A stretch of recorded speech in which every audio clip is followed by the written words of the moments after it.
orchestra picture that you see, it is very social, it is very visual, but it is still very hierarchical. You've got the orchestra conductor, you've got the orchestra, and then kind of blurry in the background, you see the audience.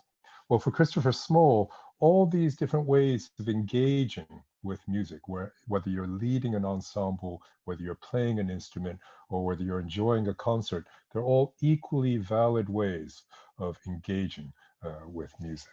Okay, and that's the concept behind musicking. And despite the fact that I am a trained musician, I take that to heart in all the research that I do with sound and music. So not only is music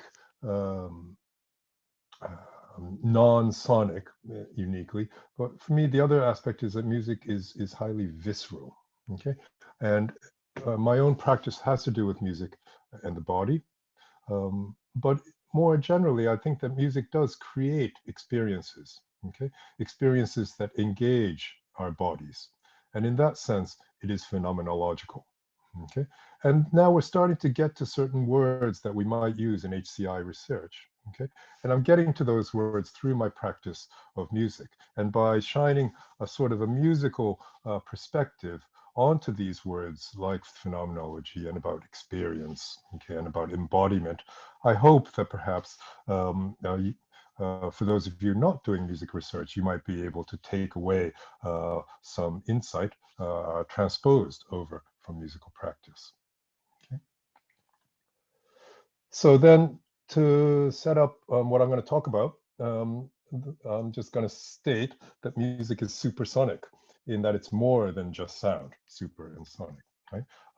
And hopefully with the examples I give, we'll see what I mean by that. So I'm going to dive in by putting music in HCI together. You'll see that I'm not the only one doing so. So it is a research discipline. It is a sort of a spectrum of research disciplines in the plural, okay? And we'll use some familiar breakdowns of HCI paradigms as a way to look at music HCI research, okay? And once I've set that up, I'll introduce three very different projects, but hopefully I'll not be too long-winded, and hopefully it won't be too much to get you confused. But I'd like to present a project called Meta-Gesture Music, which really has to do with the body as musical instrument, moving towards how the human engages with systems of machine learning. Okay, to Haptic Wave, the project that I worked on Usama and Atau with, which is a cross-modal haptic interface, audio editing interface, and a way to work, as you'll see, with really, really interesting user communities. And finally, to deliver on the immersion promise in the title, I will present a facility and a project called Immersive Pipeline, and we'll see how a venue and infrastructure can span over to a set of research and artistic practices. So that's basically the structure of the talk today, and we're going to dive straight in with Music HCI. Okay, and we're going to think about this question of waves, whether they're sound waves or waves of HCI paradigms. So Music HCI is in essence the intersection of research in computer music and research in human-computer interaction. Okay, there's recently a book that's come out, edited by Simon Holland, Tom Mudd, and colleagues on Springer. I've got a chapter in it, and in fact, that chapter is the kind of basis for my talk. So if you're interested to know more, there's the citation to the text. But what do we get when we put music and HCI together? Okay, well, as a musician, I got very interested in human-computer interaction as a way to understand interaction better, and as a way to get out of my own sort of artist's head and subjective space, okay, in thinking about computer music and interactive music. So what I got as a musician from the HCI communities are ways to work with users, okay, and ways to think about what we've done and evaluate them, that we might not have learned in artistic education. Okay. And with this, thinking about the traditions from whence HCI comes, notably human factors. We'll get into that and where we've gone since then in a subsequent slide. But conversely, we're interested to know what can music insight, what kinds of insight can music bring to HCI? Okay, and this was sort of my opening claim, is to say, even if you're not doing sound or music research, my musician's perspectives on embodiment, on participation, and these kinds of things might hopefully provide insight to you in doing non-musical HCI research. So what do we do in music that might be unexpected in HCI research? Okay, well, I learned from HCI by learning how to work with users. And the question of what is a user, who is the user, is of course very, very pertinent topic always in HCI research. But I think music brings a certain category of user, okay, that we might not otherwise think about in HCI research. In HCI, we try to cast a wide net, okay, for a range of users. And we know that we can't be reductionist and get to a user, okay? But we tend to try to lower barriers to entry, etc. Okay? And in Music King, Christopher Small has done that. However, the reason he's done that is because there are expert users in music. There are virtuosi, okay? People that work with instruments and play the same instrument for decades and decades. Okay. And so to think about virtuosi as kind of expert users is maybe interesting in HCI. And indeed, researchers like Wendy Mackay have taken this up in her projects, expressly looking at users as extreme use cases. Okay. Sound as an interaction medium is also something that we as music researchers can bring to HCI. People are interested in sound, but we're not always trained up in the acoustics and the technical aspects of musical signals, okay? And the sound and the materiality of sound as a medium for interaction is something we do in music research that I think we can contribute to the HCI field, okay? And music, as we've seen in the idea of musicking as an act, okay, maybe brings an interesting social and cultural activity, okay, a situated activity that may be an interesting example for trends in third wave HCI. So that there you see, I'm trying to take the sort of first wave human factors in, and then also propose a third wave HCI out coming from music to HCI. Okay, so if that is a little bit confusing or maybe even controversial, I'm going to try to dig my grave even deeper, I think, on the next slide and try to justify that. So, but before I do, I want to bring up another acronym that some of you may know about, NIME, a research field called New Interfaces for Musical Expression. It's really my research field, okay? And it's existed for about 20 years. Interestingly, it started life as a workshop at CHI. So there is a very, very deep relationship between NIME and CHI. And colleagues of yours like Pete Bennett are quite well versed in this field, okay? But since the history now has sort of 20 years, it's good to kind of remind ourselves where we came from, and for those who aren't familiar with it, so where we are. So there's a kind of compendium of NIME papers over the years in a recent book called The NIME Reader by Alexander Jensenius and Michael Lyons. And I've got a chapter in there that actually came out of a 2002 paper. So imagine, 18 years later, having one of your early papers coming out in a book. Yeah, we're trying to establish the histories in that way, okay? The connection to CHI is clear, and therefore a confusion often NIME researchers say, oh, well, let's submit this project to CHI. Then you get a rejection. You say, oh, the CHI reviewers just didn't understand the music. And there's all this going on.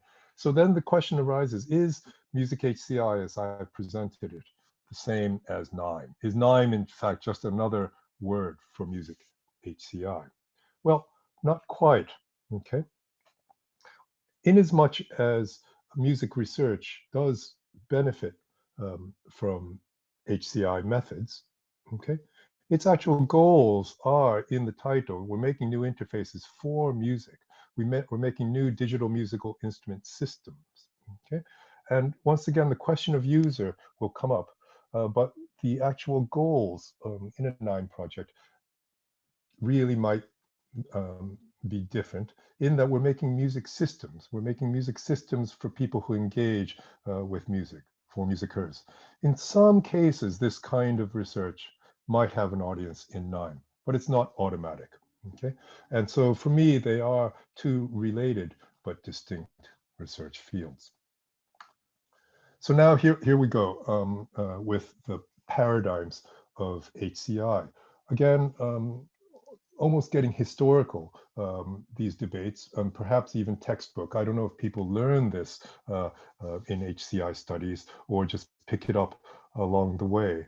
But given that time has gone on since the early publications in these debates, I just thought I'd try to do a quick wrap up. For some, it will be a statement of the obvious. For others, you might be saying, why aren't I being taught this? So to try to cast a wide net, here's my version of the three waves of HCI.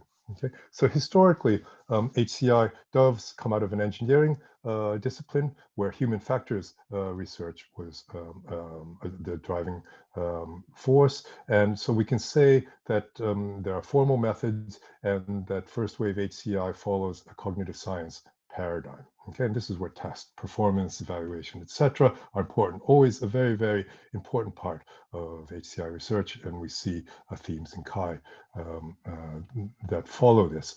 Second wave HCI, then the claim is, moved to situating, okay, interaction research in workplace settings and took on more of a social science paradigm. We were interested in group work, so there were conferences like CSCW that spun out communities of practice, okay? And so the quote here is that we move from human factors to human actors, okay? And with the advent of third wave HCI, we've taken the situated settings, okay, that we're interested in from the workplace into everyday settings and moved from a social science paradigm to more of a cultural studies paradigm, okay? And here, HCI research really gets into studying experience, okay? Looks at meaning making, and this is where we have researchers, colleagues of mine at Goldsmiths like Bill Gaver, who propose methods and strategies like the cultural probes, okay? So if we look at these three ways of HCI, and I said, oh, well, maybe music being a cultural thing is automatically third wave HCI. Well, is it that? Okay, and that's the question I want to ask, and the thinking that I want to, the question that I want to keep open as I present the different projects. So is music interaction all third wave? Well, it sort of seems like it because music is cultural. Okay. Music is this intuitive thing, so it seems like human factors might not be what we want to apply.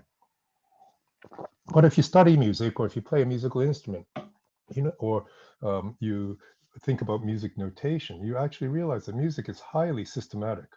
Okay, and music is super technical. It's not just learning how to play the violin, but learning acoustics, learning digital signal processing, etc. Okay, and while we do this technical work, it's all got to seem fun and easy, so music is playful. It is play, okay?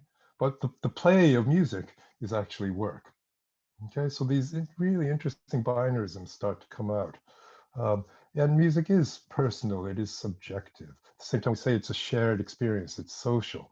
Personal and social might seem similar, but there's one side of it which may be solitary activity, and another side of it which may be shared activity. So with these little dyads, we start to understand the complexity of music. And then if we think about performing music and what we mean by that, okay? Going to a concert, it's nice. It was a good gig. Oh, I was nervous before walking on stage. Just this very word performance is one that I'd like to unwrap because I think it exposes some of the potential contradictions or the diversity in music as an activity and what paradigm of HCI might fit into. So when we take that word performance, okay, we think of it in music as an artistic endeavor. Right? We go on stage, we perform, we're supposed to be musically expressive. And indeed, that word expression is the E in NIME. Okay? At the same time, when you're doing computer music, you're doing music on technological systems. And as soon as you're working with technological systems, you get the engineering definition of the word performance. Okay? And it's sort of like when you go buy a car and you want to know its performance, okay, you're asking how fast it's going to go. And if you're using a computer, the performance indeed has to do with CPU clock speed and all that. And so then in an engineering perspective, performance has to do with optimization, which itself is very, very different than personal expression. Okay, so perhaps very simply, we can say that the engineering use of that word performance is a kind of first wave word, where the artistic, okay, use of the word performance is a second wave, okay, situated in music as work, okay. But then there's this other use of the word performance, which is coming from the social sciences, okay, and yeah, again, one of those classic books that we read early on in doing HCI studies, yeah, is Irving Goffman's Interaction Ritual. Okay, it's a book that we all picked up because interaction was in the title, okay, and it had to do with people. It didn't have to do with human-computer interaction. It had to do with human-human interaction. Okay, but real, and this is, it's back in the day when I talk with Kenton O'Hara. These are the kinds of books that we talk about. Okay, and then there was also anthropology. Victor Turner, who coined the word liminal as an in-between state in social development. Okay, and so performance is a word that's used in this social science research, the performance of everyday life, etc. So I would claim that this use of the word performance is a third wave, okay, use of the word. So one word, three paradigms, and all three paradigms, I would say, are active in music. Okay? And all three versions of that word, performance, are certainly active in computer music performance. So with that, I'm going to dive into the projects. Meta gesture music is the project where I'll be talking about embodied interaction with music, the notion that the body might itself be considered a musical instrument, finding forms of interaction that can associate musical gesture and computer-based sound, and in the last bits to see how machine learning can be brought into this kind of thinking. So this was a European Research Council project that I ran at Goldsmiths that ended now 3 years ago. Okay, but the last bits with the machine learning are where we're going since then. So to situate the history of embodied interaction with music, we're going to start 100 years ago with an instrument called the theremin. And so once again, this is a bit of pop culture that many of you might know about, but some of you might not. So at the risk of being boring, but to try to cover everything, the theremin is that instrument that you see on the far right. It's a box with two antennas coming out of it, and you play electronic sound by waving your arms in front of it. It got famous because it's an instrument that's got a kind of signature sound in sci-fi soundtracks. This woo, kind of glissando-y sound. You think of Doctor Who soundtracks. There's famously a Beach Boys song that used the theremin. So it's very much in popular culture. But I would say, well, and I've met Lev Theremin, the inventor, actually. He came to Stanford once when when I was doing my PhD.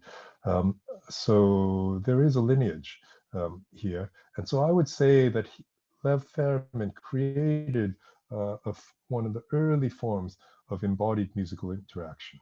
Okay, and in his day, it was electronic, it was electrical. In fact, it was all analog electronics, perturbation of electrostatic fields by the presence of your body.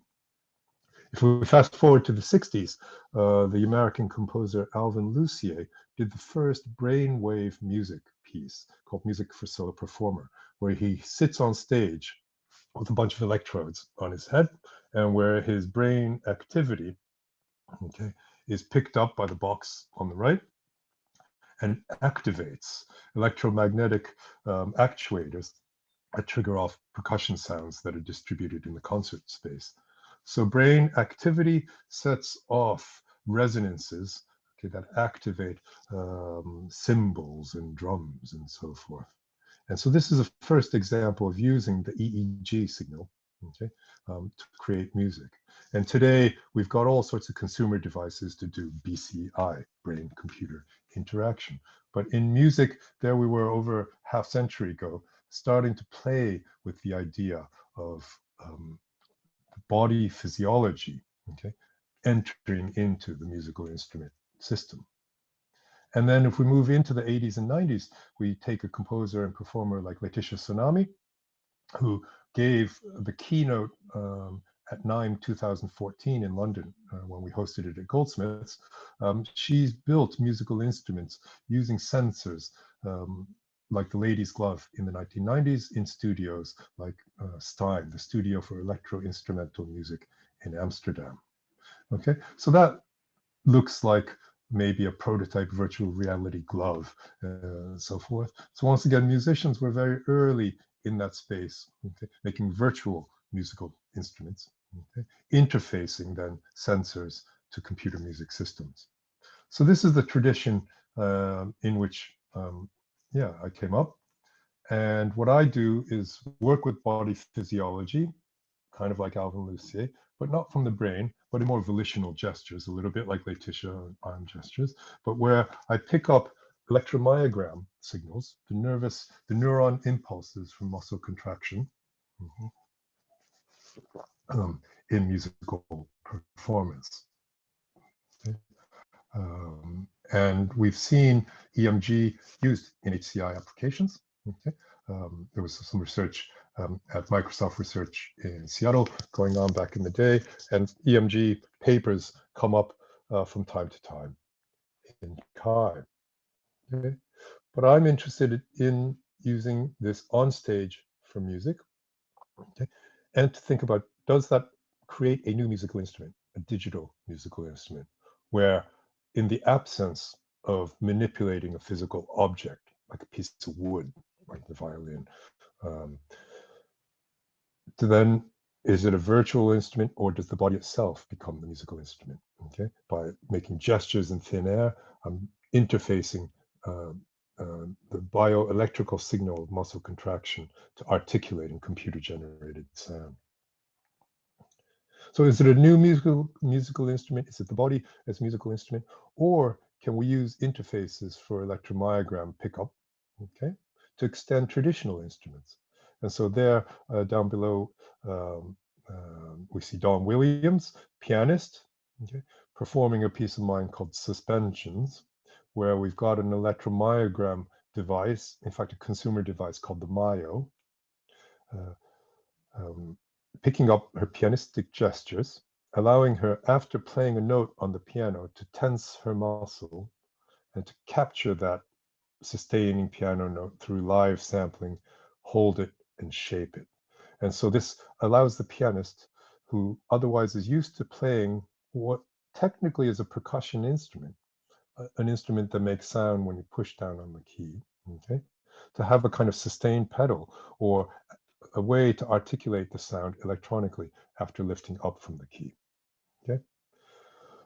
Electromyogram and sound applications. We're also looking outside of music in the space of rehabilitation. Okay. So we had a PhD student at Goldsmiths, Pedro Kirk, interested in stroke rehabilitation and the sonification of muscle signals for those kinds of applications. So this is where what we do in music performance might find application in non-musical areas. I'd like to play you a video, but Zoom is tricky, especially for music. So if you're interested in this, there's a link there to some YouTube videos and a CD that's out on Spotify. I'll be sharing these slides later, so if you're not fast enough to copy down that link, we'll make all these links available.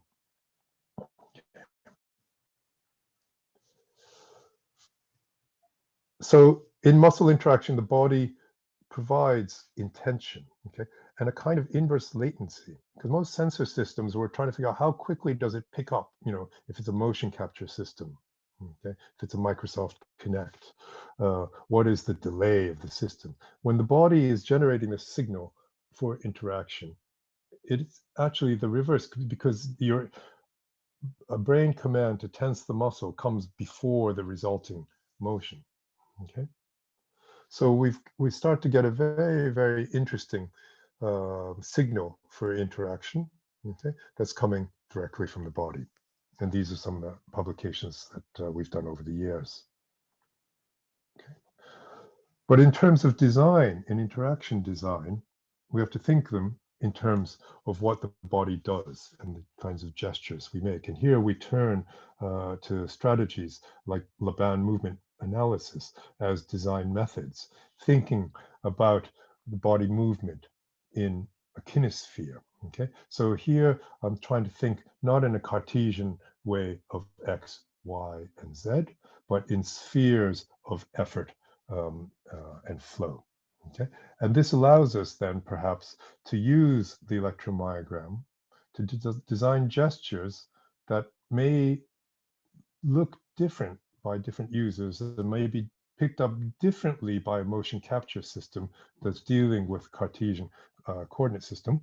Okay, but if the kinesphere definition, the LABAN definition of if it in terms of effort and flow are similar, we might be able to catch the diversity of different bodies and have a notion of a same gesture, okay, that in Cartesian terms looks very, very different. And as we try to then capture this and do gesture recognition with techniques of machine learning, okay, we start to see that musical gesture is a continuous thing, okay? And it is a thing where we'd like to track while we're doing it. So the classical forms of machine learning and classification, like speech recognition, that are highly advanced today, you can talk to Alexa and so forth. But when does Alexa talk back to you? Alexa waits until you're done, right? You say something and the voice recognition has been carried out. In musical gesture, we want that we don't want to do a gesture and then have the system say, oh, you've done this gesture. We want the system to respond as you're performing. Okay, so this idea of early recognition is a kind of challenge for machine learning that comes out of musical practice. Okay, and also, again, we don't want to be reductionist in what we capture in the gesture and the sameness of gesture. Everyone might have, different musicians might have different ways of expressing this, one sort of sweep, or the same musician might do that sweep differently depending on the moment, depending on the concert, depending on what they want to express. Whereas if you take handwriting recognition, and you've got this canonical A, and you want to figure out all the different ways that people might write the letter A, and reduce that to saying, oh, all the diversity of A's are just going to be said to be a canonical A. Okay, it's the inverse of what we want to do in musical tracking. Okay? So here we get into debates of big data, small data, okay, one size fits all, etc. And so this is where we get to today, sort of post ERC, with the gesture research in trying to perform with neural networks and to think about forms of interaction. Okay, with machine learning systems that put a machine learning agent into a kind of co-adaptive interaction with the human user. Okay, so what we're creating now with Federico Visi and Mike Zabinski in the lab is a reinforcement learning system that we call assisted interactive machine learning. Okay, so interactive machine learning being forms of machine learning that have gotten some space at CHI, where we would like to create interaction to allow people to engage with training sets, with data sets, and so forth. With assisted interactive machine learning, we want that to happen in performance, potentially on stage, okay, where a reinforcement learning agent might propose associations between gesture, corpus of digital sound, okay, but that the musician in working with it might be able to feed back to that reinforcement learning agent to say, oh, that's an interesting mapping you just give me more of the same, or oh, I didn't like that, don't give me more of those. And to have this form of interaction be a kind of co-adaptation where the reinforcement learning algorithm adapts to human feedback, but as the human user makes gestures to articulate music using these proposed mappings, himself starts to learn. Okay, and for myself as a musician, I try to think about forms of scenography, compositional forms, where I can go on stage and to expose this interaction with data. Okay, rather than walking on stage with a composition that's done, a training set, and say, oh, this is an AI-generated music piece, to go walk on stage with an empty data set and to do this co-adaptive interaction as the musical performance, to start with an empty data set at the beginning of the performance and to finish with a trained neural network at the end. So this is now work that's going on in the context of an EPSRC Network Plus that I'm helping to run, called Human Data Interaction, with Matthew Chalmers in Glasgow, Eva Luger in Edinburgh. And I represent the creative industries in this. So we're looking at HDI, okay, in all its forms: ethics for Eva, resistance and surveillance for Matthew, okay, mental health for Elvira Perez in Nottingham, okay, music and art in my case. But we're trying to apply 3 tenets of HDI: legibility with data systems, agency that a user may have, and the negotiability. Okay? This is the interaction that one might have with data systems. Okay? So I know this gets a little bit beyond the body as musical instrument bit, but this is where I am using those electromyogram systems now, okay, with neural networks on stage. So now we get to haptic wave, and I realized I'm going to have to go faster because it's 22 now. But this is the project that I was working on in an EPSRC project called Designing Patterns for Exclusive Collaboration, where Usama was doing his postdoc at Queen Mary. Okay, so if we quickly go into the problematic here, editing audio in the analog days. I hope I turned on the sharing sound. So tell me, give me thumbs up if you hear this. If you don't, yeah? No, you don't hear it. Okay, I've hit the wrong settings. Okay, do you sort of see? Hold on, let me just quickly get out of this and try to share again with the sound option. Yeah, share computer sound. But now I've left my slideshow. Okay, hold on. Here we go. This is boom. Okay. Okay. Let's see, go back to share screen. There, share computer sound, optimize for video. Right. Now you should hear. Okay.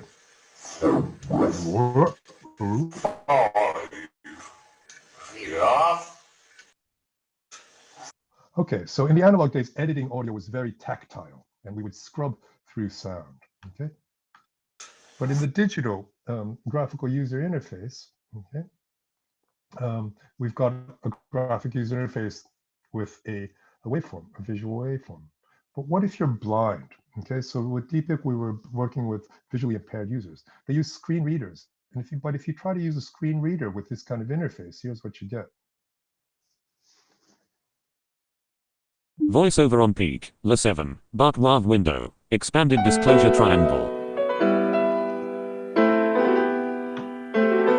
Play plus pause. So the system is reading out the menus and the buttons.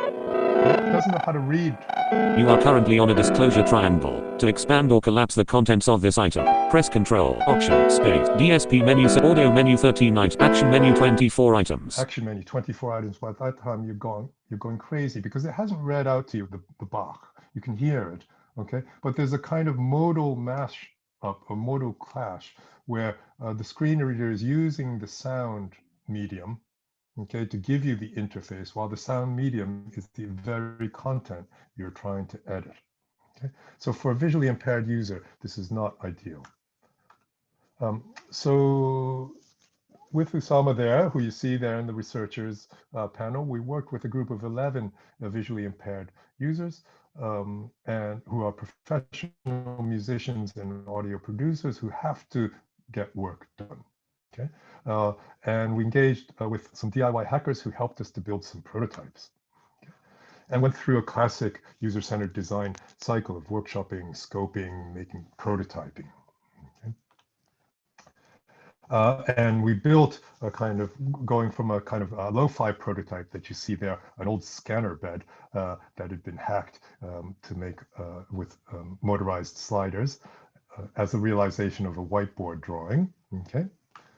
All the way to kind of a high-spec interface, high-spec device that was slick enough that it could be taken to a professional studio and used and studied and evaluated in the wild. So here are the scoping session. What we want to be able to do is to scrub through a waveform. The more I do it, the lo-fi it's making prototype. sense. There we go. See, silence. I need. That's the sort of confirmation moment.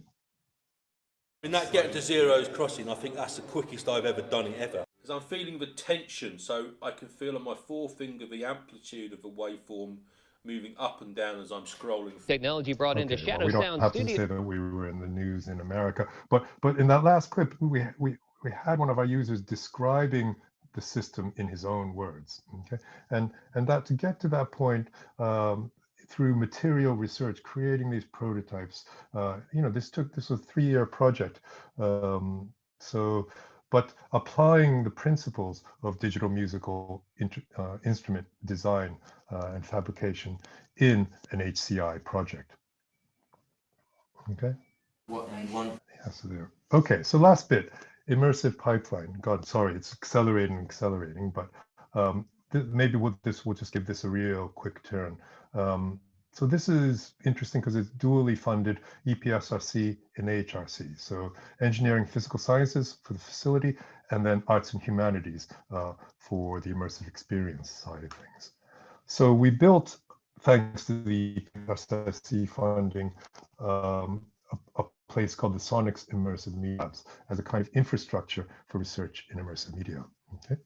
But with that, with the SIML, as its acronym is, we are able to put on cultural events. There's the URL if you want to go. So there's John Akomfa's Unfinished Conversation, a piece that had been shown at the Tate, okay, that we're able to show in the lab in equal conditions in a public exhibition setting. Okay. But let's see. I don't know what the title has gone off screen there, but the claim here is that virtual reality is the sort of standard form of immersive interaction these days when we hear about it, but it's not the only one. And the claim is that virtual reality is socially isolating. You're sort of alone when you've got those goggles on. So what we were interested to do with the SIML was to create a space for shared immersion. Okay. And once we've got this sort of high-spec facility, we wanted to create enabling technologies to allow audiovisual practitioners to produce new works for these sophisticated environments. Okay. So with the Immersive Pipeline project, classic user-centered design cycle. Once again, we ran a bunch of workshops bringing together technology companies, artists, and developers. Going through not just the latest and greatest in the technology, but by having historians of cinema give us a presentation, okay? Going back to the 60s and the histories of expanded cinema. Once again, to say, just because VR is here today doesn't mean all these ideas were invented today, okay? Then to think about compatibility with other cultural venues. We're not the only one that has a place to have an immersive projection facility. We were in touch with Berlin Institute for Sound and Music, San Francisco CINECHAMBER. As it turns out, we've got 6 projectors. CINECHAMBER in San Francisco has got 10. Berlin ISM has got 6, but in the form of a hexagon. So suddenly you've got incompatibility in the way that people have chosen to build their facilities. So we wanted to create technologies that might allow an artist to create a piece that could be then adapted to these different formats. Okay. And part of the process was to create, again, prototypes. And in this case, a miniature simulator. Okay.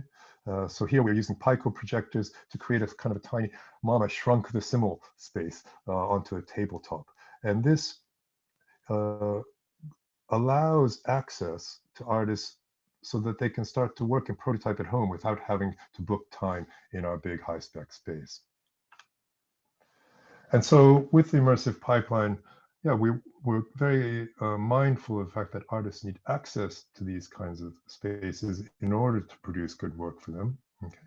We need to support diversity of styles and tools that they already use and to make our facility compatible with them. Okay. And to try to bridge then the prototyping, pre-production, and performance phases of a work. And where we are today is, now this is going to get even more mysterious, but this is where I'll leave you, is that a project of mine that then brings the muscle interaction back with immersive projection was meant to go on in the month of May. Then the pandemic happened. But it was an invitation by the Albany Theatre in Deptford with funding from the Arts Council and call and response to actually bring our Simul facility out of the lab and into a public theater space that you see, a theater in the round in the lower right. And I was going to perform my EMG system with 3D models of pulsating rocks. And that's a whole another project that takes up a whole presentation by itself, but a collaboration with Uta Kogelsberger. There you see a kind of artist rendition on the left, because with COVID, we were able to go into the physical space, but what we ended up doing was to make a YouTube 360 video, and the whole music festival moved online. So if you search YouTube 360 Array Music Festival, Uta Kogelsberger, you'll probably find the 360 video of me gesticulating with an amorphous rock as a performance partner. So that's it. We've got 10 minutes. I'm going to stop there. Sorry for the acceleration. But if we try to wrap up and come back to our paradigms, our HCI paradigms, and to try to think of them as 3 ways of sonic interaction, okay? In work context, play, and performance, intertwining those contexts, we can go back to meta gesture music, okay? Body as musical instrument. Bioelectrical signals, and see that perhaps there is a kind of a first wave engineering and hard science element in it, physiological computing, machine learning, okay, that are nonetheless situated in third wave contexts and bring those insights of interaction then of humans and data, okay. So third wave insight brought to first wave machine learning, and using then methods of Bill Gaver's cultural probes, okay, applying cultural probes to concerts. So we've got an article in a journal called Organized Sound that proposes this, is that can the concert as event become a kind of cultural probe? And that's where I try to update Christopher Small's musicking proposition with a little bit of inspiration from Bill Gaver. The haptic wave is a second wave work-play settings. Those were professional musicians. That's why we had to create a high-spec prototype so that it could work credibly in professional studios where our users were themselves working. At the same time, we used third wave methods. We sent the prototype out in the wild. We left them with our user to live with for weeks, for months, and had them keep a diary, etc. Okay. At the same time, we saw in that last user when he said, "That's the fastest I did that ever." In some ways, there is a task performance benefit that he was able to describe, and so arguably that's a first wave benefit in terms of task speed accuracy for our user base. And finally, in immersive pipeline, I didn't have too much time to dwell on it, but the setting is clearly cultural and third wave. So these are new shared immersive cultural experiences we're trying to create. At the same time, in creating production pipelines and tools, we are creating workflow benefits, so second wave workplace related technologies for the practitioners for whom we're working. Production pipelines, interoperability between venues, okay, and the actual work of cultural production. So that sums it up. I'm happy to take questions in the time that we've got left. Thank you. Yeah, thank you so much for your talk. It was amazing. If you have questions, raise your hand and unmute yourself. Kind of a little bit of both. Kind of jump in. I know I'm excited. I'm currently reading a paper that Osama recommended from CHI or from CHI 2020 that was about, tech accessibility. And they really talk about performance and spectator as a way of, accessibility. So I thought that blended really nicely with this talk that you're giving. Great. I saw Dan Bennett had his hand up. Oh, yep. Yes, really, really fascinating talk, and I think really challenged my experience of how music brings people towards kind of thinking more about embodied issues. One of the things that that I was thinking about as you were talking about this is that obviously this issue of bringing musical gestures, like musical instruments come with gestures, and so bringing that gesture into computer music performance is really, really interesting. I've been talking to somebody recently who's looking at Carnatic singers who like gesture is a big part of their performance, and how they coordinate their performances with one another. There's a kind of dynamics to the improvisation. This coupling between them through this gesture is quite important. And it strikes me that a lot of HCI and NIME research into gesture in music necessarily tends, possibly because of resources and because of the difficulty of expanding into these situations, focuses on individuals developing their own gestures. Yes. And I wondered whereas much musical gesture gains its meaning through negotiation between groups of musicians or between individuals and audiences. And I wondered if you knew of any research which was moving down that sort of more social route, situated route, or whether you saw any opportunities for pursuing that. Yeah, no, that's a very good question, because I mean, in fact, that's one of my claims at the beginning, isn't it? That music is a social activity, and then I go on to look at my own body, and it becomes quite solitary. But there is a project. In fact, I'm giving a talk at Humboldt University later this month for a group there. It's Marcello Lusano, who is running a project called Sentire, Sentire.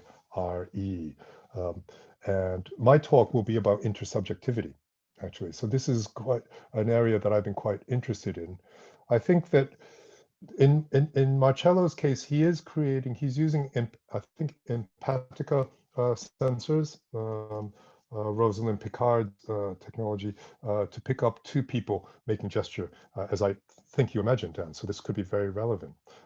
And looking at the intersubjective phenomena happening there. But I myself got into intersubjectivity in a kind of asymmetric way, in that it doesn't have to be, right? That both are making gesture, but what happens then in performance, what kinds of the sensation of interaction is being picked up by the audience, for example. And so in the sciences, we have questions, neuroscience, we have questions of whether there are mirror neuron effects happening when you see someone make an action. Do we activate those similar brain areas just in perceiving someone else doing it? And I'm quite interested to apply some of that thinking to a musical concert setting. Really interesting. Other questions? Can I ask a question? Hi, Anne. Hi. So Nice to see you. yeah, thank you for your talk. This was great. I just like it struck me that I'd like to come back to, you know, your big vision about like music and HCI. And I feel for me that's something interesting, because if you think about music, and I'm a big fan of classical music, one of the sort of, I guess, visceral factor that, you know, makes me really like a music is the complexity as well, you know, like how a piece of music is just like sometimes just listening to Chopin, or it's just makes me feel like this is beautiful. And I think the complexity is interesting because somehow it's different in HCI or interface design in you know, in music, because, you know, learning an instrument is difficult, you know, it's complex, but it also, as you say, you know, we have virtuosi, we have people that are becoming expert and they can produce beautiful pieces. And at the same time, in design of interfaces, I feel like those days we are going against that. We are really trying to simplify interfaces to the maximum, which doesn't necessarily, you know, bring people to exploit what they can do with a device or an interface to the maximum we could. So I'm wondering how we can learn from music on that aspect to sort of bring something else to the interface design. Yeah, that's a very good question. And perhaps one, I always try to set up these maybe perhaps simplistic but interesting kind of dyads. And so the depth of interaction is something I've thought about, and the time of interaction, you know, and the time we have with technology is often very, very short, and the time we spend with music. Okay, so music is a slow activity, you know, in that we play a musical instrument for decades, and you know, I was already performing with the electromyogram system when I was doing my PhD. There are dozens of other technologies that have come out since then, but I guess I took a kind of old-fashioned musician's approach to saying, okay, I'm going to stick with this instrument because there's a richness and a profoundness there. And so with the technological system, I wanted to nonetheless give it the depth of life that I would give to a violin. You know, so I can do that as a musician and claim to do that, but we're just not given that time with technology, are we? And so the complexities. I agree totally. You know, I think we're designing for simplicity. We're designing for accessibility, and it's very important. But like in Wendy Mackay's case, to use the extreme user case, can we learn from other forms of interaction? Can we then set up longer term interactions? And often I think this has to do with that the complexity is there, but doesn't always have to be used. You know, if you listen to Bach, yes, on repeated listening, I start to hear the inner voices, but it didn't prevent me when I was a younger musician, and when I just to hear the beauty at the top level. And so to have these levels of complexity coexist and not be mutually exclusive is important. And somehow I would say that in tech, it's happening without the designer. In that there's so many in mobile and social media. You take mobile interaction, you know, device interaction and social media, and you match together, and you see what you've got today. As the platforms go from Facebook to Instagram to Snapchat, you know, the kinds of swipes and the hidden things and the unindicated interface item. Things don't even look like buttons anymore. You know, there aren't any buttons anymore. You're just supposed to know that you can swipe from this side of the screen to that side of the screen. No one's written a user manual anymore. It's starting to sort of seep into collective conscience and create generational gaps. So I would claim that complexity does emerge in this way. The more, as Mark Weiser said, the technology disappears into everyday life. Can I ask a quick question? Because Paul's going to kick me off his computer 2 minutes ago. Okay. But, I really liked how you mapped the third waves of HCI onto the kind of waves of music interaction. I wonder if you had any thoughts about this move towards fourth wave that people are trying to make stick and then not. So looking at values, ethics, and politics, or some have framed it as non-interaction and immediacy and interaction. Do you see any of that? I guess, what do you see as the fourth wave for? Well, so we sort of, by following the CHI conference year after year, you sort of see it coming. So whether someone gives it a name or says it's something that replaces other things or something you have to do, it's certainly there. And it has to do with understanding the pertinence and the relevance of what we do as researchers in everyday life. So we are very much dealing with this in the HDI, the Human Data Interaction Network. And I think questions of AI in society are confronting this head on. I can also note that I teach computational arts at Goldsmiths, and back in the day, it was media art. We tried to teach interaction, and there in an art course, art technology course, I was trying to teach HCI or interaction design elements. These days, the students are coming in not being interested in interaction as such. They're interested in a critical view of technology to say, okay, I'm going to use this sort of text analysis algorithm, but to kind of expose bias, and things like that. So again, the young people are just coming up. This is the first generation of students, I think, that have probably come up already using touchscreen interfaces.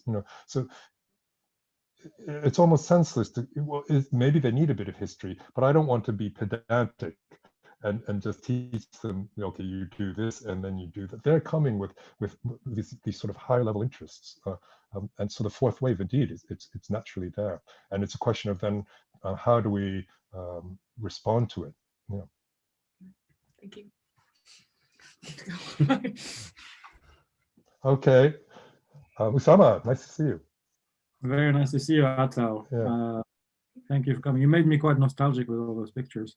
That was a great, beautiful project.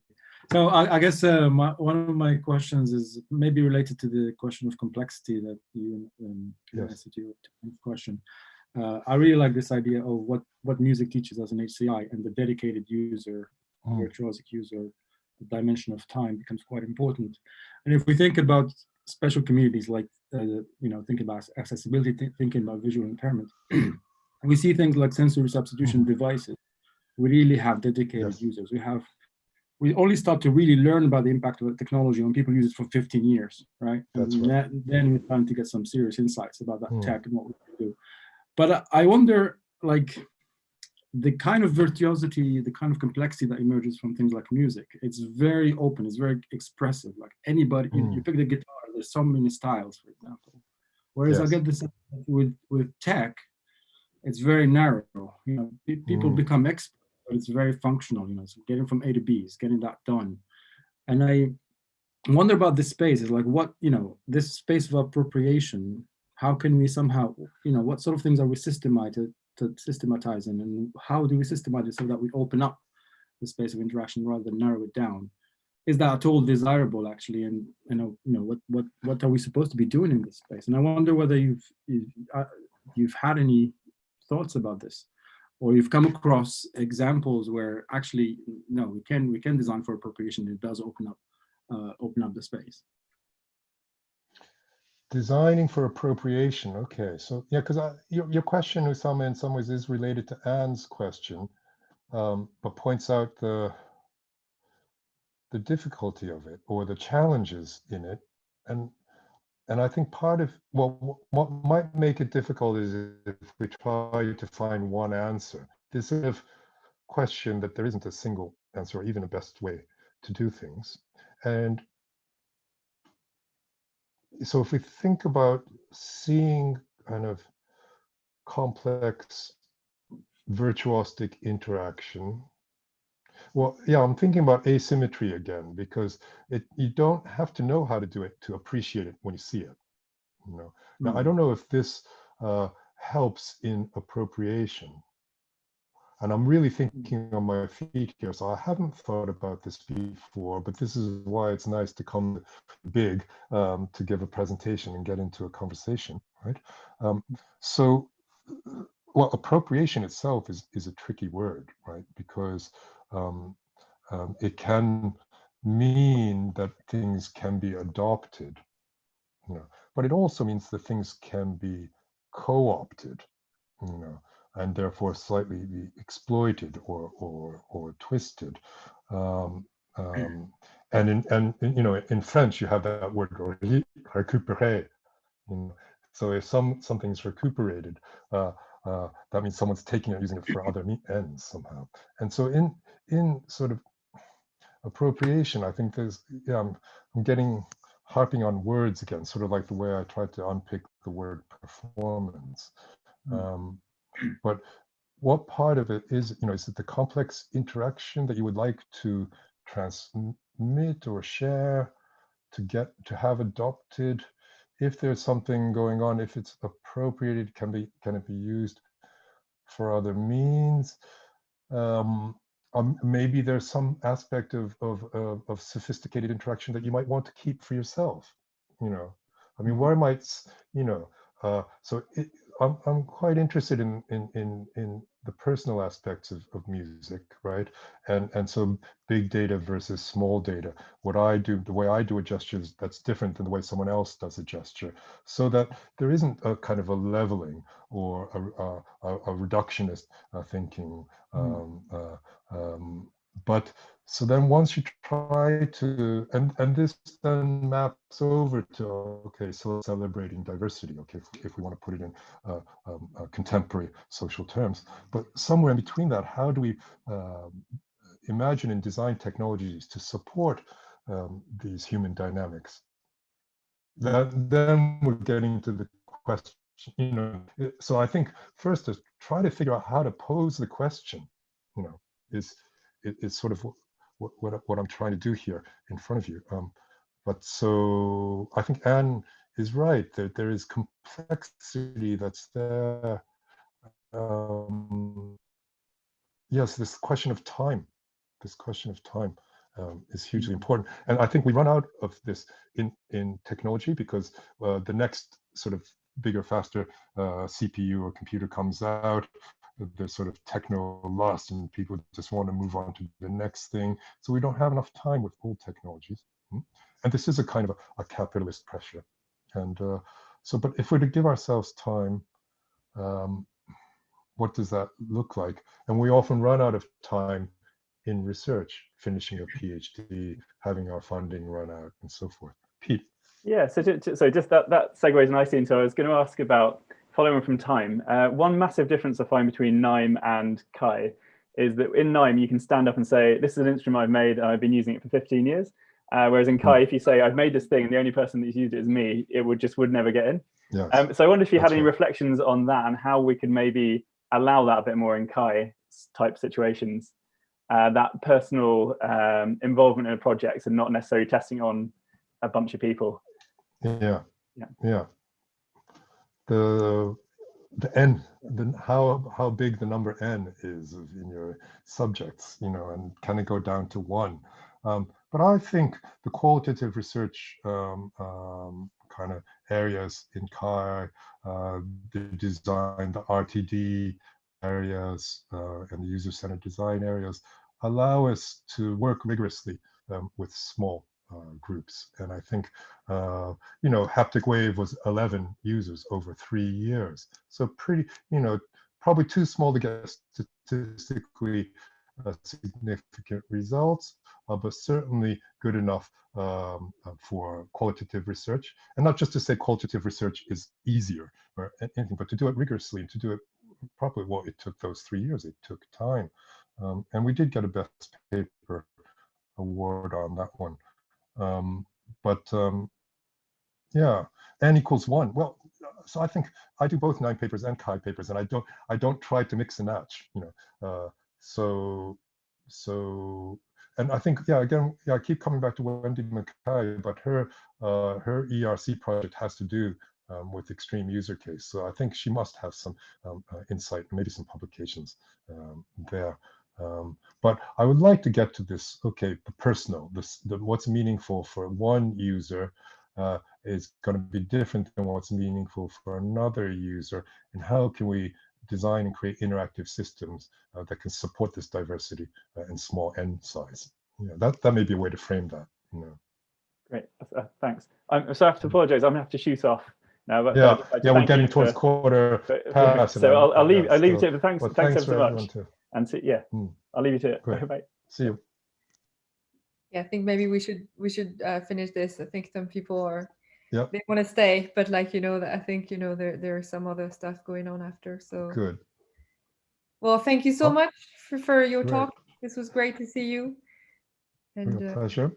Yeah, and thank you, Hélène, for chairing, and Rachel, as she's disappeared for. Yep, she had to go to a meeting. Yeah, but yep, next week we will be off, so we're not having a guest speaker next week. We're going to have just a regular in-house meeting. But then the week after, we will be having Kai Kuntz, who I have to look up what your current research is, Kai. I don't know if you wanted to pop on and say hi. Okay. Hi, hello. I'm actually I'm quite interested in some of the work also presented. Great talk. My background is wearable computing, and worked a lot on eye tracking, EEG glasses together with a company in Japan. And actually, currently, I'm also quite interested from a different perspective, actually, on synchrony and synchronous movement. I'm working with a colleague of yours, Professor Tanaka, Jamie Ward, also at Goldsmith. Oh, great. He's an old friend of mine. Yeah. Yes. Yeah, and on these topics of, I'm quite interested in this, what you said in performances, these ideas of sharing audience and performer, and how can you maybe visualize that or also enhance that. That's a little part of the presentation. I'm more technical wearable computing guy, so you'll hear more in 2 weeks. Yeah. Thanks, Elaine. Yep. No, thank you. Thank you. The best way to give a plug is to have the person themselves give it. So, yep. So we'll close up today's session. Thank you all for coming. And